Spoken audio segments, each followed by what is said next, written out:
ഇരിങ്ങാലക്കുട PWDയുടെ ഒരു വികസന പ്രവർത്തനമാണ് കാണുന്നത്. കാന നിർമ്മാണം. ഇവരെന്തിനാ അത് ചെയ്യുന്നതെന്നുള്ള ഒരു ഉത്തരവാദിത്വ ബോധം ഇവർക്കില്ല. നിങ്ങൾ തന്നെ ഒന്ന് നോക്കി നോക്ക്.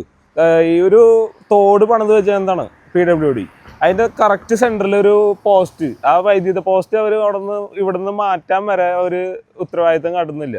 ഇതിൻ്റെ ഓവർസിയറും അതേപോലെ തന്നെ ഈ പറഞ്ഞ നിർമ്മാണ കോൺട്രാക്ടറും ചെയ്യുന്നത് വളരെ തെറ്റായിട്ടുള്ള കാര്യമാണ്. ഇത്ര കാശ് ലക്ഷങ്ങൾ ഇവിടുന്ന് ഗവൺമെൻറ്റിൻ്റെ ഈ വർക്കിന് വേണ്ടി ചിലവഴിച്ചിട്ട് ഈ ഒരു പോസ്റ്റ് മാത്രമല്ല, ഈ ചുറ്റുവട്ടത്തൊരു 4 പോസ്റ്റോളം ഈ പറഞ്ഞ കാനയിൽ കൊണ്ട് നിർത്തിയിട്ടുണ്ട് അവർ.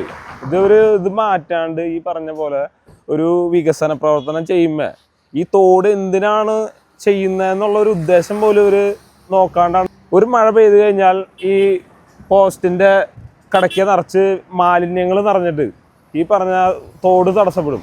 അപ്പോൾ ഏത് നേരം നമുക്ക് ഈ പറഞ്ഞ തോട് വൃത്തിയാക്കാനേ നേരം ഉണ്ടാവുള്ളൂ. അപ്പോൾ ഇത് നമ്മൾ പൈസകൾ ഇങ്ങനെ ചിലവഴിച്ചിട്ട് കാര്യമില്ല. അല്ലെങ്കിൽ നാടിന് ഗുണമുള്ള എന്തെങ്കിലും കാര്യങ്ങളാണ് ഇവിടെ ചെയ്യേണ്ടത്. ചെയ്യണ പണി വൃത്തിയായിട്ട് ചെയ്തു പോവുക. അപ്പോൾ ഇങ്ങനത്തെ കാര്യങ്ങൾ ചെയ്യുന്ന ഈ പറഞ്ഞ സർക്കാർ ഉദ്യോഗസ്ഥരെയായാലും അല്ലെങ്കിൽ PWD കോൺട്രാക്ടർമാരെയായാലും നമ്മൾ അവരെ ആദരിക്കേണ്ട ഒരു സിറ്റുവേഷനിലേക്ക് വരണേ.